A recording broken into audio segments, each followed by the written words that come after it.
Hi hello నమస్తే అందరికీ. నా వెనుక ఒక బోర్డు మీకు కనబడుతుంది. అది ఆ నంబర్లు సరిగా కనబడుతున్నాయో లేదో. మహారాష్ట్రలో ఎగ్జిట్ పోల్స్ అన్నీ కూడా బీజేపీకి అనుకూలంగా, అంటే ఎన్డీఏ గెలుస్తుందని చెప్పి అన్నట్టుగా చెప్పారు.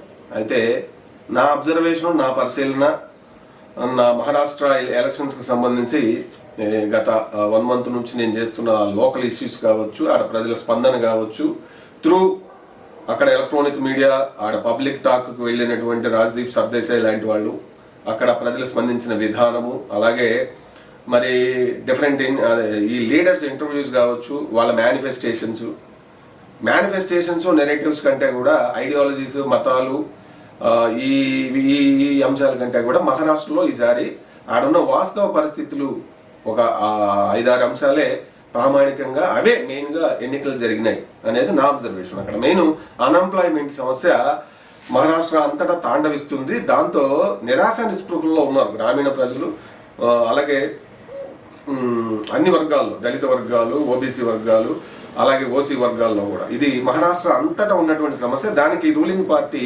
మహాయిత్ గవర్నమెంట్, అంటే బీజేపీ సపోర్టింగ్ గవర్నమెంట్ ఏమీ చేయలేదు పెద్దగా. దాంతో ఇప్పుడు అది చాలా డిసైడింగ్ ఫ్యాక్టర్ అయింది. అది ఆల్రెడీ పార్లమెంట్ ఎలక్షన్లో చూపించారు ప్రజలు కోపాన్ని. మీరు మాకేమి చేయట్లేదు, మీ పాలన దరిద్రంగా ఉంది అనేది పార్లమెంట్ ఎలక్షన్లో బీజేపీని ఓడగొట్టి 48 పార్లమెంట్ స్థానాలు ఉంటే కేవలం 17 మాత్రమే బీజేపీ అండ్ వాళ్ళ అలయన్స్కి ఇచ్చారు. అందులో బీజేపీ స్వయంగా సాధించింది 9 సీట్లే గెలిచింది. కాంగ్రెస్ 13 సీట్లు ఇండివిజువల్గా గెలిచింది. తన మిత్రపక్షాలు మిగిలిన 17 సీట్లు గెలుచుకున్నాయి. మొత్తం మీద 30 సీట్లు కాంగ్రెస్ అండ్ అలయన్స్ గెలుచుకుంది. అదే శరద్ పవార్ గారు, అలాగే ఆయన ఉద్ధవ్ బాలథాకరే గారు, వీళ్ళు ముగ్గురు కలిసి కదా కాంగ్రెస్ చేస్తా ఉన్నారు. ఇటువైపు బీజేపీ ఫడ్నవీస్, అలాగే షిండే చీల్చుకొచ్చారు ఆయన్ని, శివసేనాని. అజిత్ పవార్, శరద్ పవార్ మేనల్లుడు, అక్కడ ఎదిగి ఇక్కడికి వచ్చిండు. అలాగే బీజేపీ శివసేనలో ఎదిగి షిండే గారు ఇటు వచ్చిండు. పార్లమెంట్లో అది రియాక్ట్ అయింది. మీరు వెన్నుపోటు పొడిచారు ఎవరికి, శివసేనకి, అలాగే అజిత్ పవార్, శరద్ పవార్కి అని చెప్పి అది అయింది. అంటే స్థానిక సమస్యలతో పాటు మెయిన్ ప్రాబ్లమ్స్, అక్కడ లోకల్ ఇష్యూస్ ఈసారి డిసైడింగ్ ఫ్యాక్టర్స్. ఏదో రిలీజియన్ కంటే, హిందుత్వ కంటే, అలాగే రాజ్యాంగాన్ని ఏదో బీజేపీ చేస్తుందని చెప్పి రాహుల్ గాంధీ చేసినటువంటి నెరేటివ్స్ కంటే ఆడ రైతాంగము, అగ్రికల్చర్ కుదేలైపోయి ఉంది. ఆడ గిట్టుబాటు ధరలు లేక సోయాబీన్స్కి, పత్తికి, మిర్చికి విదర్భ అండ్ మరఠ్వాడా ప్రాంతంలో ఎక్కువ, దాదాపు ఒక 15 జిల్లాలు కంప్లీట్గా వ్యవసాయ ఆధారితంగానే ఉంటాయి. అవి ఇప్పటికీ అక్కడ వెనకబడి ఉన్నాయి. సో ఈ అంశాలు, అలాగే మొత్తం 35 జిల్లాలు ఉన్న మహారాష్ట్రలో ఒక 6 జిల్లాలు మాత్రమే 50% మహారాష్ట్ర జీడిపిలో అవి సపోర్ట్ చేస్తున్నాయి. అంటే ఆలోచించండి ఎంత వేరియేషన్ ఉందో ప్రాంతాల వారీగా. ఇది 1,00,000 అప్పు కట్టలేక ఒక రైతు ఆత్మహత్య చేసుకుంటే పరిస్థితి అక్కడ ఎంత దారుణంగా ఉందనేది ఆలోచించాలి. ఇవన్నీ కూడా ఈ ఫ్యాక్టర్స్ నేను అక్కడ ఈ మన అంటే మీడియా ద్వారా కావచ్చు, ఎలక్ట్రానిక్ మీడియా, అలాగే నేషనల్ మీడియా, ప్రాంతీయ మీడియా, పత్రికలు, వీటి ద్వారా ఈ అబ్జర్వ్ చేసినటువంటి నా ఫైండింగ్స్ ద్వారా అయితే మరి 6 నెలల్లోనే మహారాష్ట్ర సమాజం అంతా బీజేపీని గెలిపించాలనే ఇదికి రావడానికి వచ్చినట్టుగా ఎన్డీఏ మనకి ఈ ఎగ్జిట్ పోల్స్ అయితే చెప్తా ఉన్నాయి. అంత ఇదిగా 5-6 నెలల్లోనే, 5-6 నెలల పార్లమెంట్ ఎన్నికలు ఏప్రిల్లో జరిగితే ఇప్పుడు నవంబర్లో అసెంబ్లీ ఎన్నికలు జరుగుతుంది. ఈ గ్యాప్ కానీ 5-6 నెలల గ్యాపే కదా. ఈ గ్యాప్లోనే వాళ్ళ ఆలోచన ఎందుకు మారిపోయింది అనేది ఒక ప్రశ్న. మారడానికి ఒక 2 అంశాలు ఉన్నాయి. అదేంటి, బీజేపీ ఆ లోటుపాట్లు తెలుసుకుని గ్రౌండ్ లెవెల్లోకి దిగి ఆర్ఎస్ఎస్ కూడా ఎంటర్ అయ్యి మరి కొంత ఈసారి బాగా చేద్దాము అనే విధంగా వాళ్ళు మీటింగ్లు పెట్టడం, అన్ని వర్గాలని, దళితుల్ని, ఓబీసీలని ఖచ్చితంగా చేద్దాం, మనది డబుల్ ఇంజన్ అయితే ఖచ్చితంగా డెవలప్మెంట్ ఇప్పుడు ఏదైతే చేయలేకపోయామో అవన్నీ చేస్తామన్నట్టుగా వాళ్ళు మేనిఫెస్టోలో కూడా పెట్టారు 10 అంశాలు బీజేపీ, అదే కూటమి.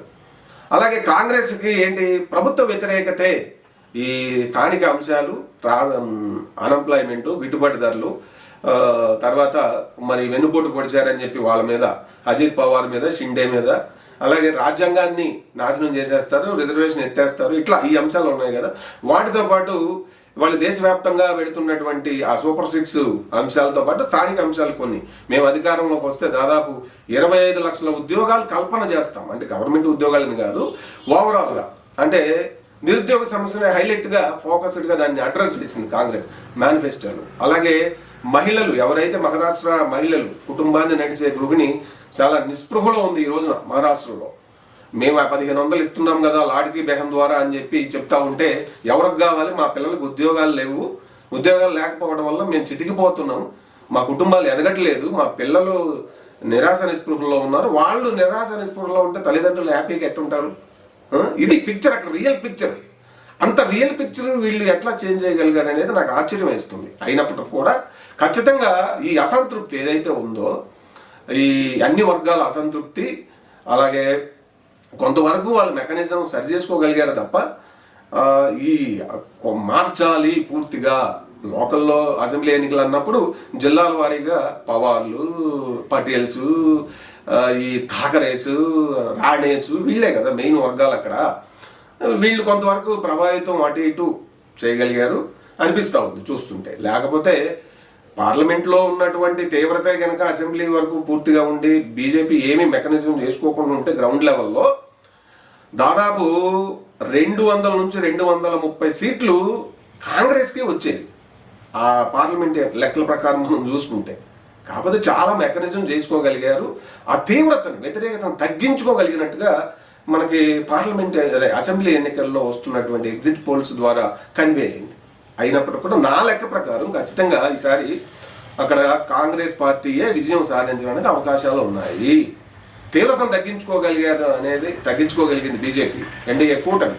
కానీ గెలుపు వరకు రాలేదు అనేది నా లెక్క.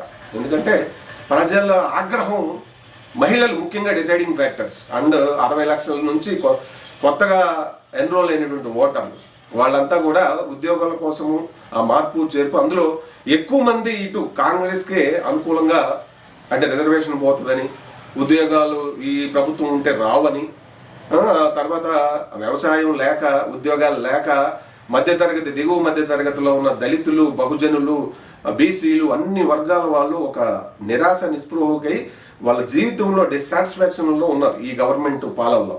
కాబట్టి వీళ్ళని మళ్ళీ తీసుకొస్తే పెద్దగా ఒరిగేది లేదు, ఇప్పటి వరకు చేయలేదు, మళ్ళీ చేస్తారనే నమ్మకం కూడా లేదు అనేది ఎక్కువ మహారాష్ట్ర సమాజం ఆలోచన చేసింది.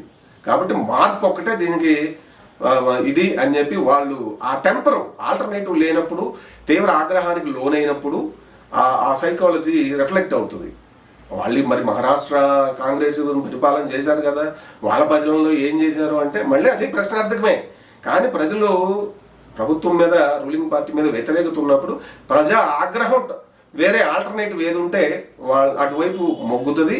దానికి తోడు వాళ్ళు కూడా ఆ మేనిఫెస్టో, కాంగ్రెస్ పార్టీ అదే ఇండియా కూటమి మేనిఫెస్టో వాళ్ళు సానుకూలంగా చెప్పడం అన్నీ చేస్తామని చెప్పి, అది ఎంతవరకు అనేది ప్రశ్నార్థం. కాబట్టి ఏదేమైనా కూడా ఈ యాంటీ ఇన్క్యూమెన్సీ, ఆడున్న లోకల్ అన్ఎంప్లాయ్మెంటు, రైతు ఫార్మర్స్ డెత్స్ ఇష్యూస్, అలాగే ధరల పెరుగుదల, విపరీతమైనటువంటి ధరల పెరుగుదల, ఈ అంశాలన్నిటి ఆధారంగా కాంగ్రెసే మళ్ళీ విజయం సాధిస్తుంది అనేది, అదే కాంగ్రెస్ అంటే ఇండియా కూటమి విజయం సాధిస్తుంది.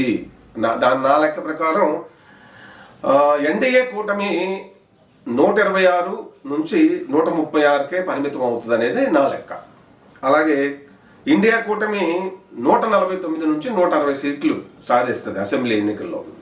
అందులో ఎక్కువ కాంగ్రెసే సాధిస్తుంది. తర్వాత శివసేన, తర్వాత ఎన్సీపీ దాదాపు 100 సీట్లు కాంగ్రెస్ పోటీ చేసింది out of 288.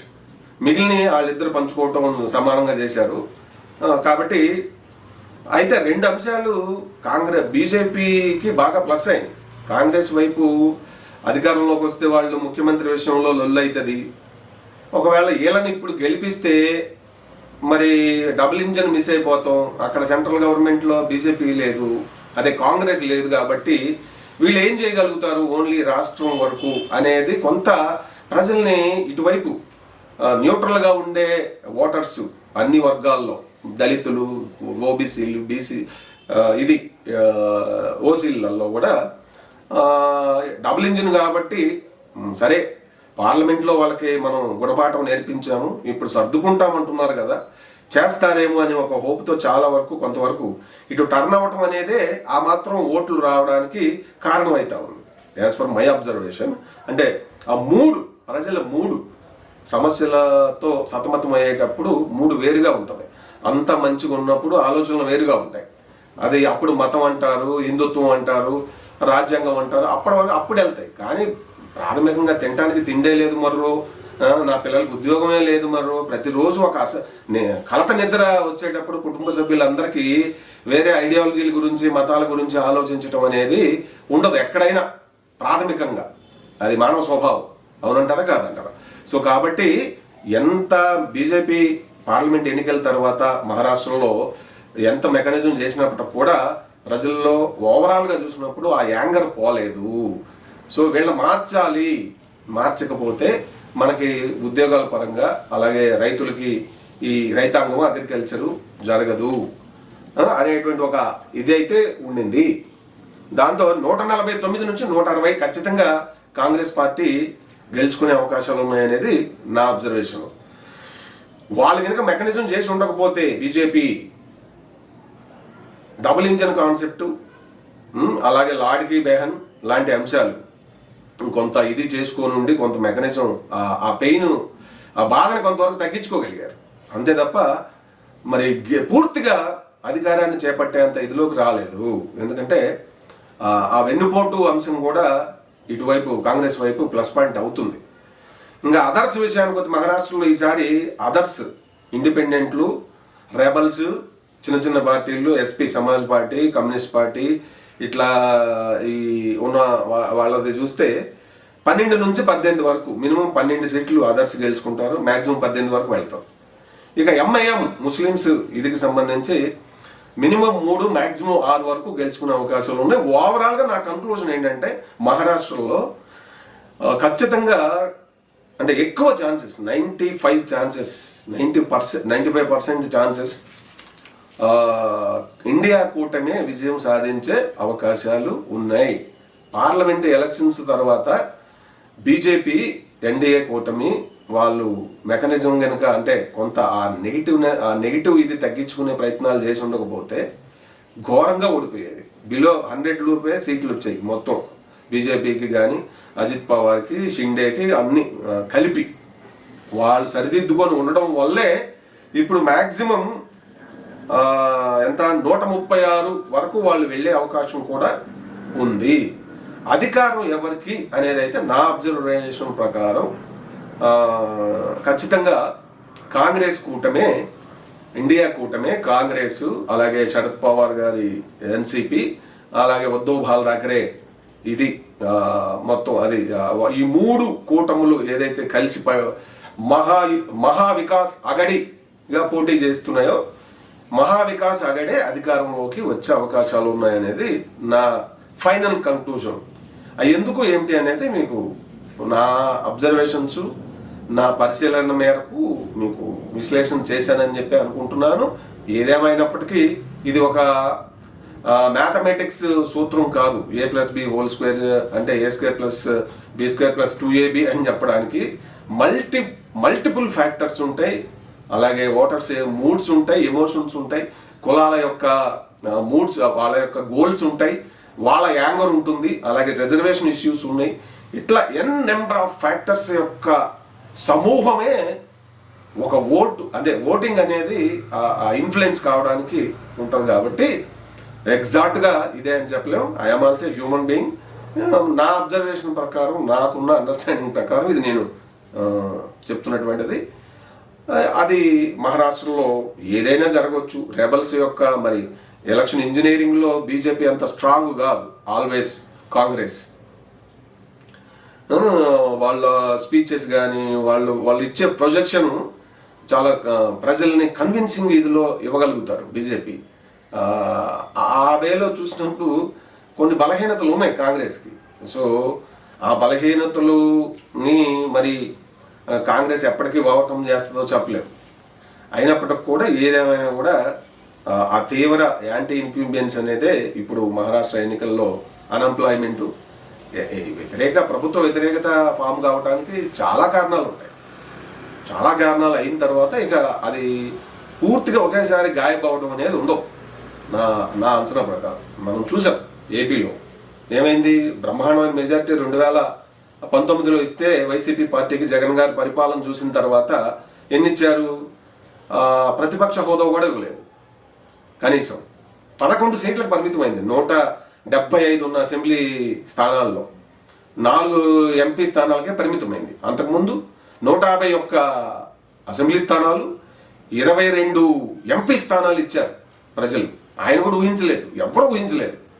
So anything can happen. Cut చేస్తే 5 ఏళ్ళ ఆయన పరిపాలన భయపడి అసలు ఎవరు ఊహించినట్టుగానే మళ్ళీ దింపి కూర్చోబెట్టారు. అలాగే మన తెలంగాణ ఎన్నికలు కూడా చూసినట్లయితే మరి 3వసారి మళ్ళీ అధికారం చేపడదాం అనుకున్న బీఆర్ఎస్ని పక్కన కూర్చోబెట్టారు. కానీ పార్లమెంట్ ఎలక్షన్స్లో కూడా మనకి బీఆర్ఎస్ ఒక్క సీటు కూడా గెలిపించలేదు. ఇట్లా ఎన్నికలకి ప్రయారిటీస్ మారుతూ ఉంటాయి. ఒక్కోసారి ప్రజల యొక్క మూడు లేదంటే ఆ పల్స్ అది పట్టుకోవటం అనేది పెద్ద ఛాలెంజ్ అవుతుంది.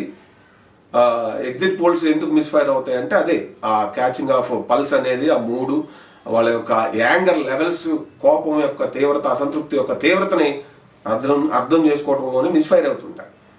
సో అయితే బేసిక్ ప్రాబ్లమ్స్ తాండవిస్తున్నప్పుడు ఆ యాంగర్ ఒకేసారి మటుమాయమైపోయి వాళ్ళ సైకాలజీ 6 నెలల్లోనే పూర్తిగా మారిపోవడం అనేది జరగదు అనేది నా అంచనా, నా కన్విక్షను. సరే చూద్దాం, ఏదైనా జరగవచ్చు. Let's wait and see. Few hours left.